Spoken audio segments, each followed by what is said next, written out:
O segredo do sucesso é tirar lições dos bem-sucedidos e fazer igual a eles. Certo? Não necessariamente.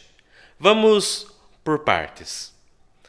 Muitos pensam exatamente isso, que a chave do sucesso é imitar os bem-sucedidos naquela área.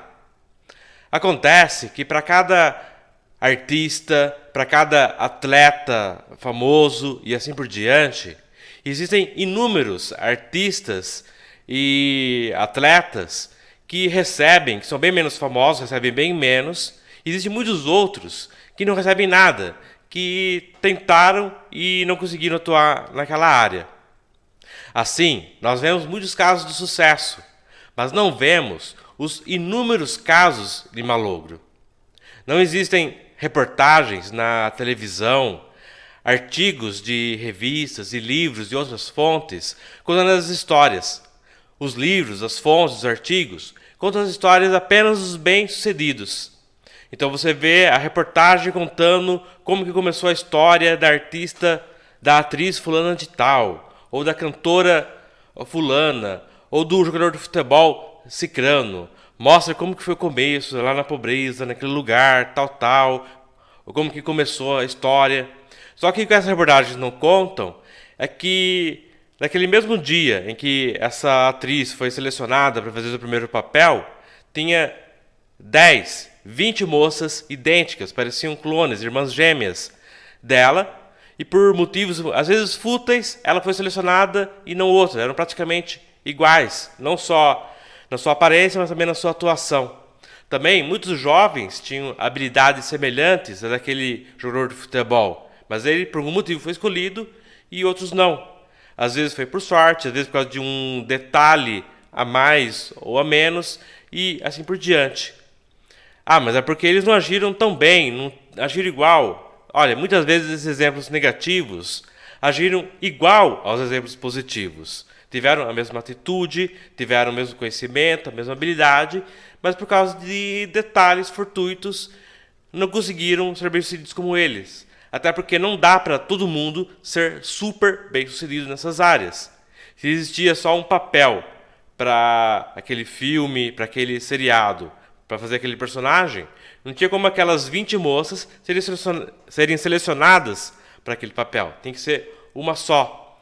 Será que essa moça que foi selecionada era muito melhor que todas as outras? Se fosse, por que os outros estavam lá também junto com ela?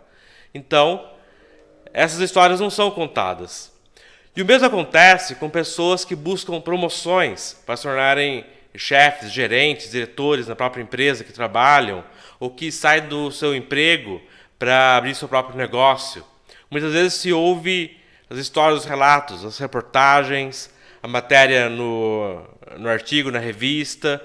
Olha, fulano entrou nessa empresa como administrativo e um ano depois começou a se candidatar à seleção interna. Aí com 3 anos de trabalho, depois de 2 anos de tentativa, conseguiu, passou a ser coordenador, depois supervisor, depois gerente. Que exemplo de sucesso. Ok, mas para cada um que fez todo esse progresso, muitos tentaram e não conseguiram. Muitos conseguiram se tornar, talvez, coordenadores do primeiro nível, mas não conseguiram passar para o segundo. Muitos conseguiram passar para o segundo nível, não conseguiram passar para o terceiro, e assim por diante. É um verdadeiro funil.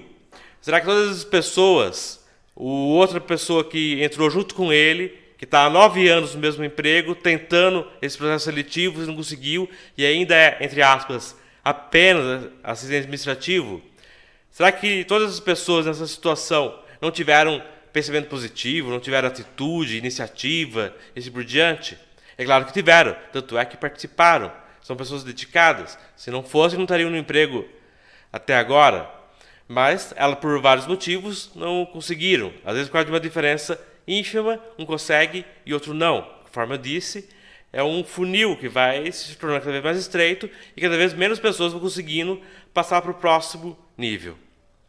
Então, muitas pessoas que conseguiram bons resultados pensam que o seu êxito se deveu apenas a elas próprias, apenas a sua atitude positiva, ao seu esforço. E talvez as pessoas digam isso, olha, você tem que ter atitude que nem eu tive. E outras pessoas que tentaram e não conseguiram, talvez pensem, talvez se culpem. Olha, eu não consegui, eu sou um fracassado, eu sou um isso ou aquilo. É claro que a atitude conta, que a atitude faz diferença. Mas não é só isso. A sorte, vários fatores fortuitos influenciam naquilo. De repente, para ter aquela promoção naquele dia, precisava ter um curso adicional a mais que por acaso essa pessoa tinha e essa outra não tinha. E assim por diante. Vários detalhes vão acontecendo. Assim como na seleção para o time de futebol, que aqueles jovens participaram, talvez justo naquele dia, aquele jovem estava inspirado, deu um drible melhor do que o outro, e por causa disso ele foi selecionado. Aquele outro estava num dia ruim, por algum motivo, mas normalmente ele é tão bom, até melhor que aquele primeiro, mas aconteceu. Então, vários fatores influenciam nosso resultado. Então, isso não quer dizer que você não deve arriscar, que você não deve se esforçar, não quer dizer que você não deve estabelecer objetivos, não quer dizer que a sua atitude, a sua forma de pensar não faz diferença. Isso não quer dizer que você não deve desenvolver seus conhecimentos, habilidades e atitudes. É claro que deve, é claro que faz diferença. E muitas vezes, o seu conhecimento, a sua habilidade, a sua atitude que você teve um pouquinho a mais, faz toda a diferença. Mas nem sempre. Isso quer dizer, o que eu quero dizer sim, é que nós devemos ser cautelosos. Nós devemos olhar também para os exemplos negativos e tirar lições deles. Lições para sermos humildes, caso tenhamos o êxito.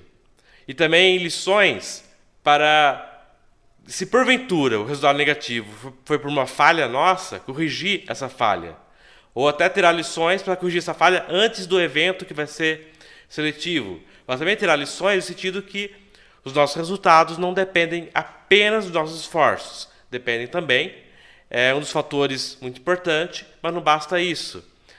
Conforme diz aquela frase, causa necessária, porém insuficiente.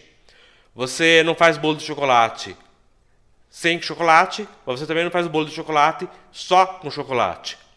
Então, você não atinge resultados admiráveis sem ter uma atitude, sem ter persistência e tudo mais, mas você não atinge isso só porque você teve essa atitude e persistência e assim por diante.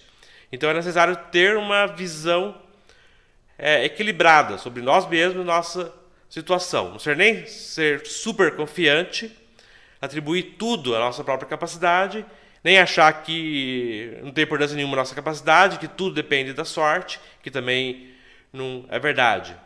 Então, não invista a sua autoestima em ser um super sucesso. Eu com 30 anos vou ser um gerente, e com 40 anos vou ter minha própria empresa, e vou ser um diretor de empresa, e vou ser rico, isso. E se você não conseguir, então você é um fracassado. Não faça isso. Não pense isso. Você vai fazer o seu melhor possível, dentro do razoável para atingir esses objetivos, que você vai escolher de forma ponderada.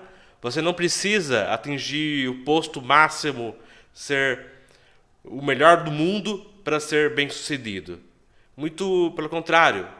Às vezes, você ser realmente bem-sucedido, é melhor você ficar num posto, numa situação média. Aceitar isso, porque você vai estar expressando muito melhor os seus talentos do que se você buscar um nível mais alto.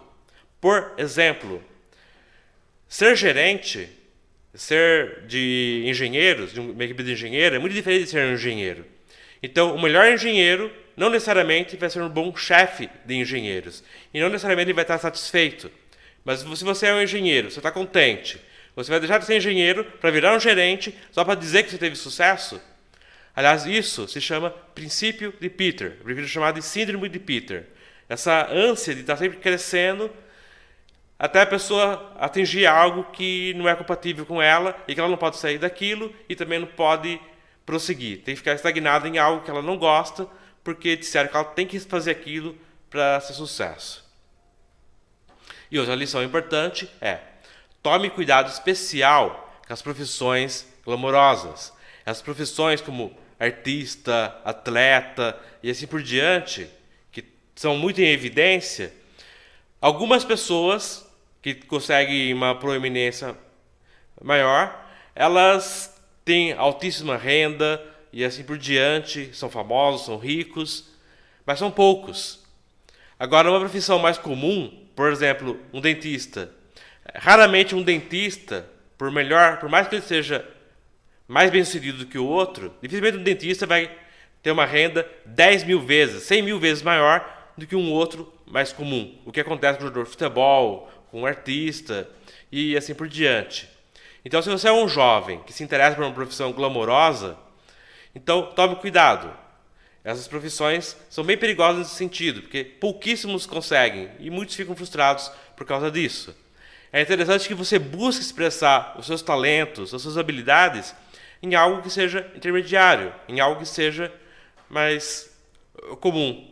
Mesmo no caso de artista, um cantor em restaurante, mesmo que ele seja rico e famoso, ele não é um cantor também? Ah, mas eu queria ser um artista famoso, não um artista comum.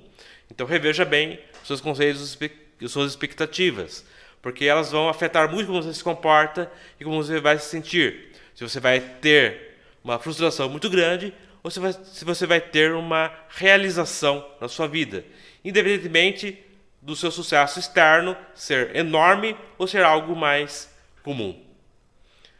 Meu nome é Emerson Luiz e seja bem-vindo ao canal Pense e Haja. Se você apreciou esse vídeo, dê joinha, e se você gosta de vídeo de orientação psicológica, se inscreva no canal, acione o sininho, compartilhe o vídeo também.